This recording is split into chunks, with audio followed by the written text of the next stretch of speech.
Le silence n'est pas seulement absence de bruit.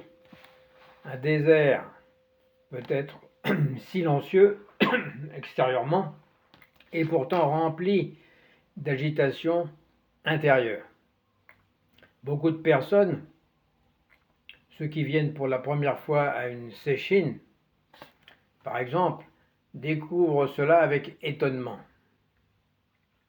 Elles imaginaient trouver immédiatement une paix profonde, mais elles rencontrent l'inverse, c'est-à-dire un flot de pensées, de souvenirs, d'inquiétudes, de tensions, et même parfois une forme d'angoisse.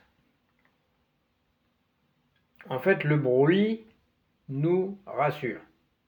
C'est pour cette raison que bébé se réveille dès que le silence s'installe autour de lui. Mais ce n'est peut-être pas pour la raison qu'on imagine. C'est peut-être parce que le bruit environnant faisait écran à son propre bruit intérieur. Quand les bruits cessent, alors le mental émerge. Et avec lui, les angoisses profondes. L'homme moderne vit dans une agitation permanente qui lui évite de se rencontrer lui-même. Les écouteurs dans les oreilles, les écrans devant les yeux, les commentaires incessants sur tout et sur rien constituent une manière inconsciente d'échapper à la confrontation intérieure. Dans le zen, au contraire, nous ne cherchons pas à remplir le vide. Nous nous asseyons simplement au milieu de ce qui est. Et c'est ainsi que ce que nous appelons moi est vu pour la première fois comme un flux continu de pensées, de réactions, d'habitudes et de peurs. Voilà ce que beaucoup redoutent dans le silence. C'est découvrir l'absence de substance solide ou inhérente derrière l'hypothèse répétée d'un moi. Nous disposons aujourd'hui d'une quantité inimaginable d'informations. En quelques secondes, on peut connaître les nouvelles du monde entier, voir des images venues de l'autre côté de la planète, ou même d'une autre planète, discuter avec une intelligence artificielle, ou regarder des milliers de vidéos sur tous les sujets possibles et imaginables. Pourtant, malgré cette accumulation de connaissances, l'inquiétude intérieure semble augmenter. Le Bouddha n'aurait probablement pas été surpris car la souffrance fondamentale ne vient pas d'un manque d'information, mais d'une incapacité à demeurer simplement présent à ce qui est. Pas compliqué. Nous croyons que la prochaine distraction nous apaisera. Encore une vidéo, par exemple, encore une discussion, encore une opinion politique, encore une polémique. Mais plus nous nourrissons l'agitation mentale, plus elle réclame de nourriture. Elle est insatiable. C'est comme essayer d'éteindre un feu avec de l'huile. Dès qu'un peu de temps devient disponible, que ce soit dans le train, le métro ou une salle d'attente, alors les mains se précipitent tout de suite vers le smartphone pour occuper ce temps. On a peur du silence. Le silence devient une menace. Mais pourquoi ? Parce qu'il interrompt momentanément le récit personnel auquel nous nous accrochons continuellement. C'est précisément notre pire crainte dans Zazen.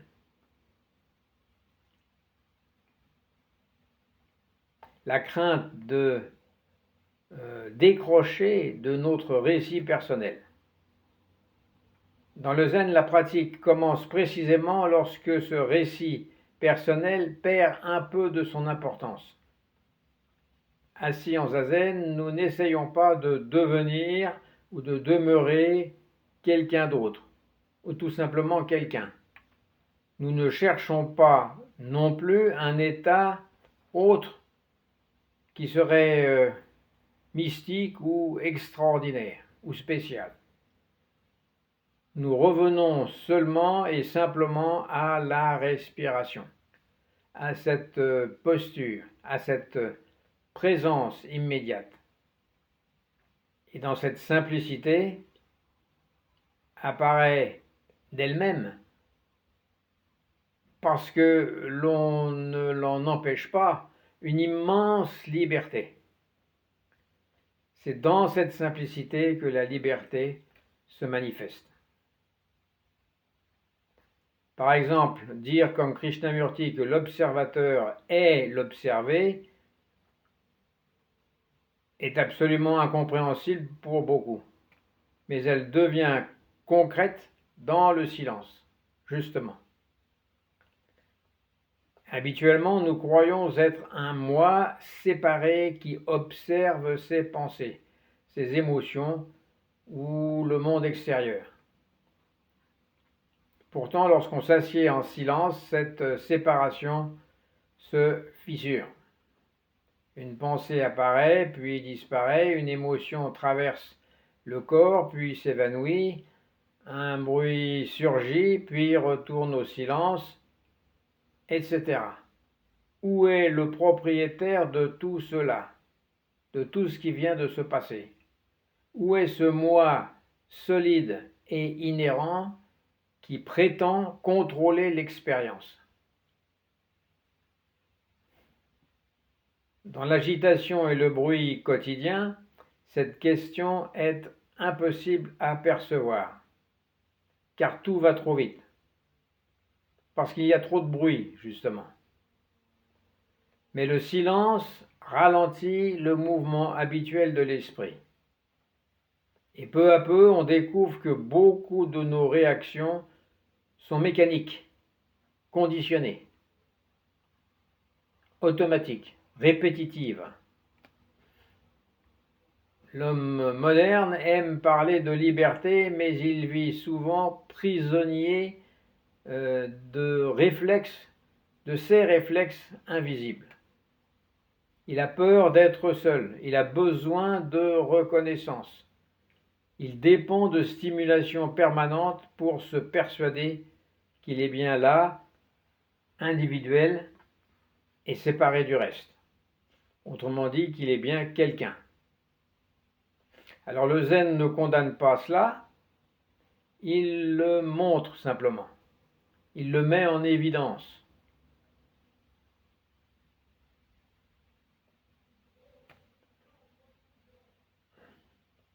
Lorsque le mental cesse momentanément de courir dans toutes les directions, un espace est libéré. Et dans cet espace, quelque chose de très paisible devient perceptible. Enfin perceptible. Une présence sans commentaire, sans un centre fixe, sans histoire personnelle à défendre. C'est pourquoi certains maîtres disent que le silence n'est pas vide, il est vivant.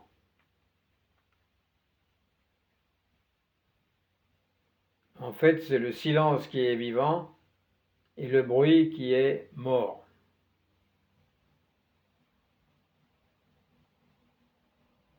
D'où l'anecdote ancienne dans laquelle le disciple demande à son maître « Qu'est-ce que l'éveil ?»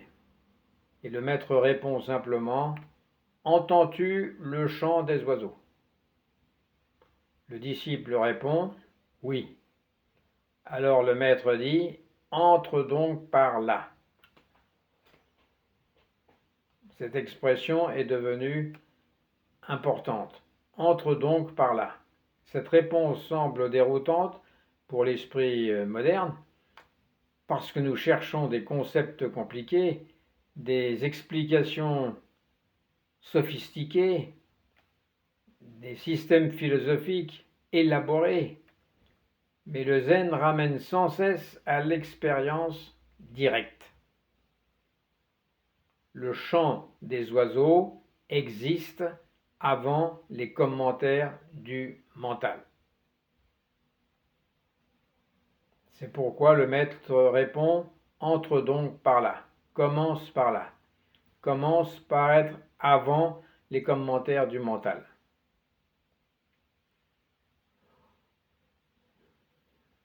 Le vent dans les arbres, la sensation du corps assis, la respiration qui entre et qui sort, tout cela est déjà complet avant que la pensée ne vienne nommer ou juger.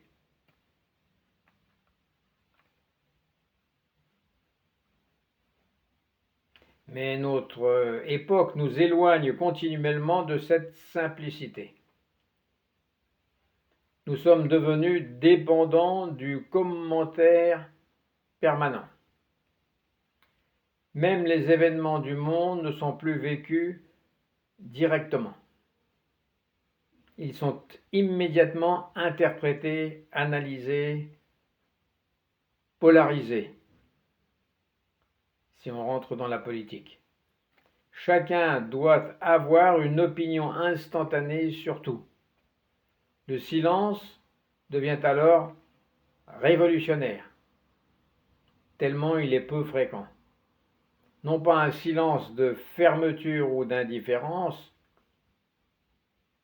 dans le genre cause toujours, mais un silence qui permet de voir avant de juger.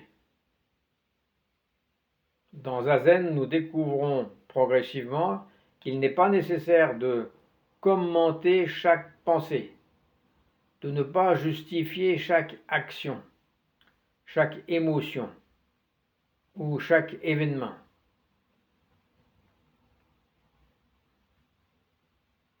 De même que les nuages traversent le ciel, les phénomènes apparaissent puis disparaissent naturellement.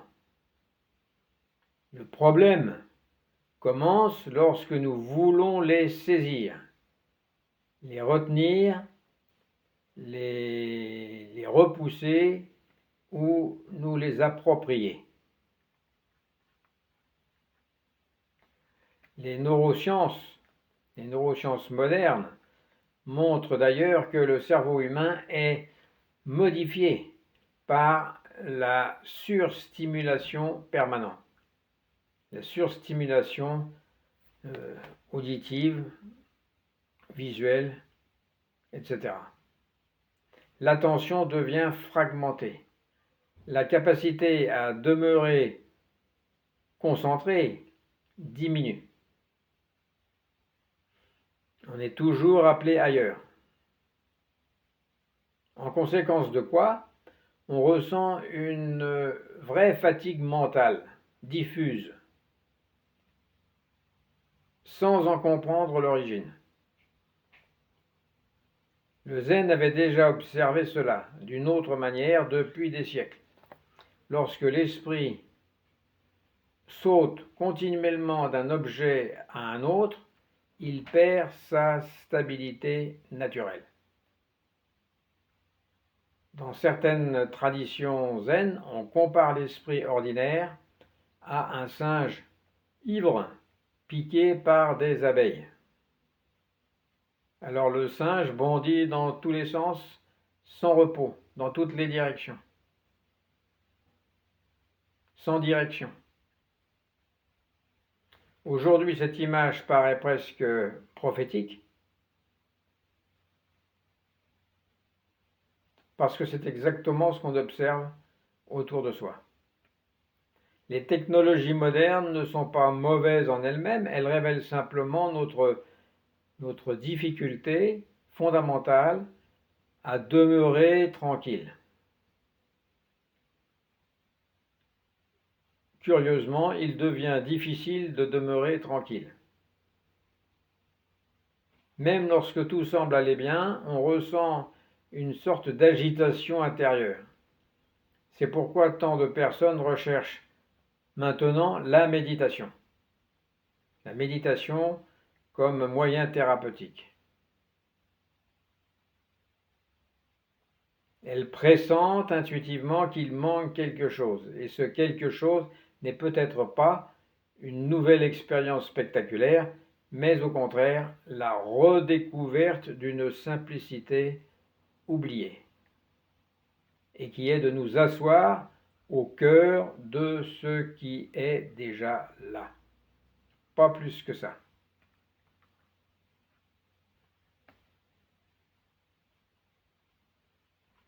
Plutôt que de constamment se fatiguer à se définir ou à se construire, ou à renforcer son identité ou à protéger son identité, le silence de Zazen permet la dissolution progressive de toute cette tension,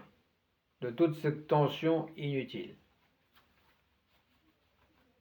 Beaucoup remplissent leur existence de bruit précisément pour éviter ce face-à-face avec le vide, avec ku en japonais, ou avec shunyata. Pourtant, dans le zen, ce vide n'est pas négatif. Ce vide est ouverture, disponibilité. C'est un espace vivant. Lorsque le mental cesse momentanément de fabriquer un centre imaginaire, alors le monde retrouve sa grande fraîcheur, parce qu'il est toujours neuf. Le simple bruit de la pluie, la lumière du matin, une respiration silencieuse, tout cela devient extraordinaire dans leur parfaite ordinarité, si je puis employer ce mot, dans le fait que ce soit parfaitement ordinaire. Et c'est là où ils sont extraordinaires. Alors on comprend enfin pourquoi les maîtres zen accordent tant d'importance au silence. Ce silence n'est pas une absence, il est la source même d'où naît toute chose. On pourrait dire avant le verbe, au point immobile du monde qui tourne.